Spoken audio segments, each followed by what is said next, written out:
ये फ्लाइट सिर्फ एक सफर नहीं था, बल्कि एक काउंटडाउन शुरू हो चुका था। एक ऐसा काउंटडाउन जिसका हर पल 49 लोगों को उनकी मौत के करीब ले जा रहा था। आसमान में घने बादलों के बीच एक ऐसा खतरा धीरे धीरे पैदा हो रहा था, जो दिखाई नहीं दे रहा था, जिसकी कोई भी आवाज नहीं थी, और सबसे खतरनाक बात, किसी को उसका एहसास तक नहीं था कुछ गलत हो रहा है। शुरुआत में सब कुछ नॉर्मल था, लेकिन जैसे जैसे समय बीत रहा था, वो इनविजिबल खतरा धीरे धीरे बढ़ रहा था। जब तक पायलट्स को इसका एहसास हुआ, तब तक बहुत देर हो चुकी थी, और अगले कुछ मिनटों में जो हुआ, उसने इस पूरी फ्लाइट को हमेशा के लिए खत्म कर दिया। एक ही पल में 49 लोग खत्म हो गए। 12 फरवरी 2009 की रात 9:18 पर कोलगन एयर फ्लाइट 3407 न्यूयॉर्क से उड़ान भरने के लिए तैयार खड़ी थी, जिसका गंतव्य था बफलो। लगभग 300 मील की ये एक छोटी उड़ान थी, जिसे पूरा होने में करीब 1 घंटा लगने वाला था। एक बिल्कुल सामान्य, रोज होने वाली यात्रा, जिसमें कुछ भी असामान्य नहीं था। विमान था बॉम्बार्डियर डैश 8Q400, एक आधुनिक टर्बोप्रॉप एयरक्राफ्ट, जिसे खास तौर पर छोटे रूट्स के लिए डिजाइन किया गया था। यह अपनी रिलायबिलिटी और खराब मौसम में भी स्टेबल परफॉर्मेंस के लिए जाना जाता था। पायलट इस पर भरोसा करते थे, एयरलाइंस इस पर निर्भर थीं, और इस विमान में ऐसा कुछ भी नहीं था जो खतरे का संकेत देता हो। इस उड़ान में कुल 49 लोग सवार थे, 45 यात्री और 4 क्रू मेंबर्स, जिनमें कैप्टन मार्विन रेंसलो शामिल थे, जिनके पास लगभग 3300 घंटे उड़ान का अनुभव था। उन्होंने कई चैलेंजिंग परिस्थितियों में उड़ान भरी थी, इमरजेंसी ट्रेनिंग भी प्राप्त करी थी। उन्हें पता था कि किसी भी अनएक्सपेक्टेड स्थिति को कैसे संभाला जाता है। उनके साथ थी फर्स्ट ऑफिसर रेबेका शॉ, जिनके पास करीब 2200 घंटे का अनुभव था। वह अभी अपने करियर की शुरुआत में थी, हर उड़ान के साथ सीख रही थी और अपने अनुभव को बेहतर बना रही थी। जैसे ही विमान ने रनवे पर गति पकड़नी शुरू की, इंजन की आवाज धीरे धीरे तेज होने लगी, और कुछ ही सेकंड में विमान आसमान की ओर उड़ चुका था। नीचे शहर की रोशनी धीरे धीरे छोटी होती गई और फिर अंधेरे में खो गई। केबिन के अंदर सब कुछ सामान्य था। कुछ यात्री खिड़की से बाहर देख रहे थे, कुछ अपनी सीट पर आराम कर रहे थे, कुछ अपने फोन में व्यस्त थे। हर किसी को लग रहा था कि यह बस एक साधारण यात्रा है जो जल्द ही खत्म हो जाएगी, लेकिन किसी को भी अंदाजा नहीं था कि यह उड़ान उनकी आखिरी उड़ान बनने वाली है। उड़ान के कुछ देर बाद विमान अपनी क्रूजिंग अल्टीट्यूड पर पहुंच गया, और फिर धीरे धीरे बफलो की ओर डिसेंट शुरू हुआ। कॉकपिट में पायलट स्टैंडर्ड प्रोसीजर्स फॉलो कर रहे थे, स्पीड एडजस्ट की जा रही थी, इंस्ट्रूमेंट्स मॉनिटर किए जा रहे थे, और एटीसी के साथ लगातार कम्युनिकेशन बना हुआ था। मौसम रिपोर्ट के अनुसार बफलो के पास हल्की बर्फबारी हो रही थी और फ्रीजिंग टेम्परेचर भी था। ये कंडीशंस परफेक्ट नहीं थीं, लेकिन खतरनाक भी नहीं थीं। ऐसी परिस्थितियां सर्दियों में आम होती हैं, और विमान इन्हें संभालने के लिए पूरी तरह सक्षम था। सब कुछ कंट्रोल में था, लेकिन जैसे जैसे विमान घने बादलों के बीच आगे बढ़ रहा था, बाहर एक ऐसी प्रक्रिया शुरू हो चुकी थी जो दिखाई नहीं दे रही थी, लेकिन धीरे धीरे खतरनाक बन रही थी। इस कारण एंटी आइसिंग सिस्टम अपने आप एक्टिवेट हो गया और बर्फ को हटाने की कोशिश करने लगा। यह एक सामान्य प्रक्रिया थी और पायलट्स इसे जानते थे, लेकिन यहीं से चीजें बदलनी शुरू हुई। जैसे जैसे विमान नीचे उतर रहा था, उसकी स्पीड उम्मीद से थोड़ी ज्यादा तेजी से कम होने लगी।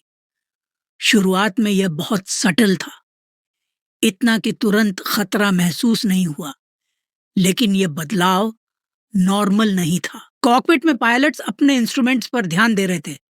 उन्होंने कंट्रोल्स एडजस्ट किए, सब कुछ अभी भी मैनेजेबल लग रहा था, और तभी अचानक विमान जोर से झटका खा जाता है।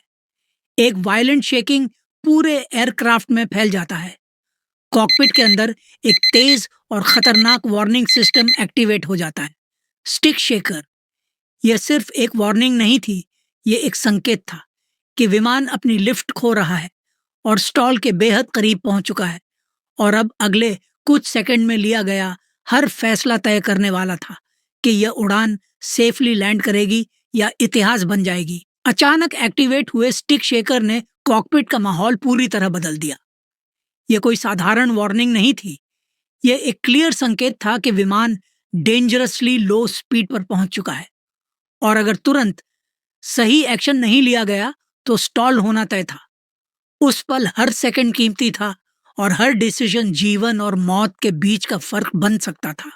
कॉकपिट में कैप्टन और फर्स्ट ऑफिसर दोनों अपने इंस्ट्रूमेंट्स पर फोकस कर रहे थे। ट्रेनिंग के अनुसार ऐसी स्थिति में एयरक्राफ्ट की नाक को नीचे करना होता है ताकि स्पीड बढ़े और लिफ्ट वापस मिले, लेकिन उस मोमेंट में रिएक्शन वैसा नहीं हुआ जैसा होना चाहिए था।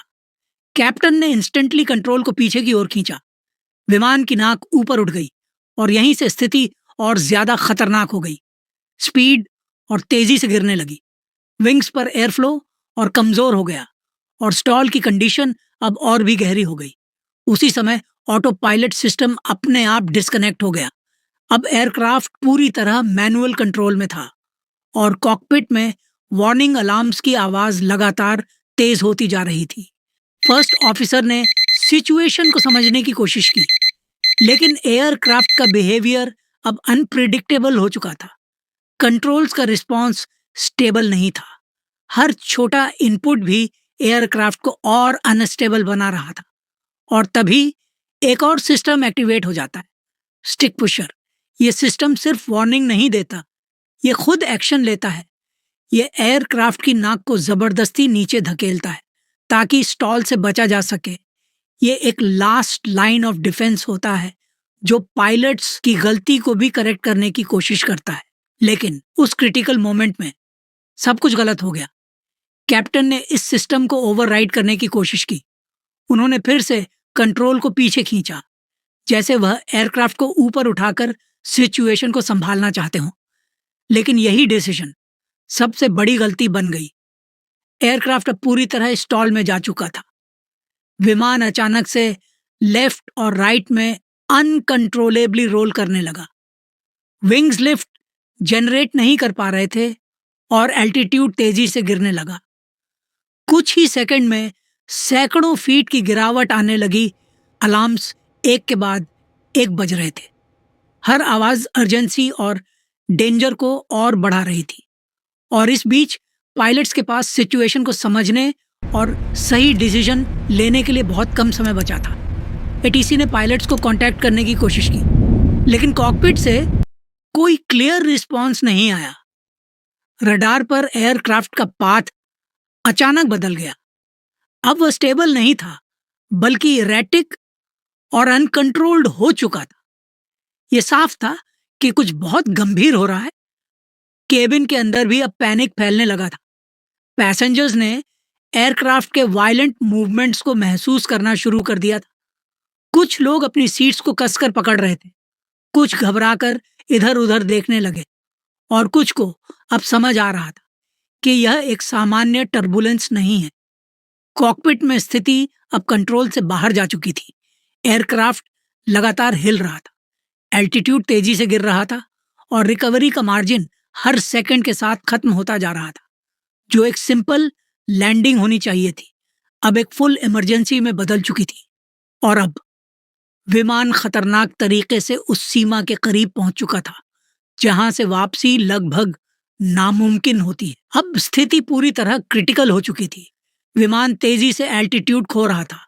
कॉकपिट में अलार्म्स लगातार गूंज रहे थे, और हर गुजरता सेकंड रिकवरी के चांसेस को खत्म कर रहा था। पायलट्स ने आखिरी कोशिशें शुरू कर दी, कंट्रोल्स को संभालने की कोशिश, एयरक्राफ्ट को स्टेबलाइज करने की कोशिश, लेकिन अब रिस्पॉन्स वैसा नहीं था जैसा होना चाहिए था। विमान अनकंट्रोलेबली नीचे गिर रहा था।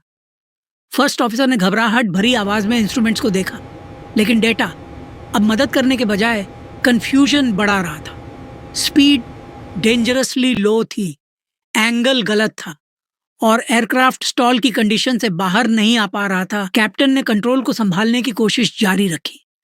लेकिन अब बहुत देर हो चुकी थी। एल्टीट्यूड तेजी से गिर रहा था, जमीन खतरनाक तरीके से करीब आ रही थी। और फिर 10:17 और कुछ ही सेकंड में सब कुछ खत्म हो गया।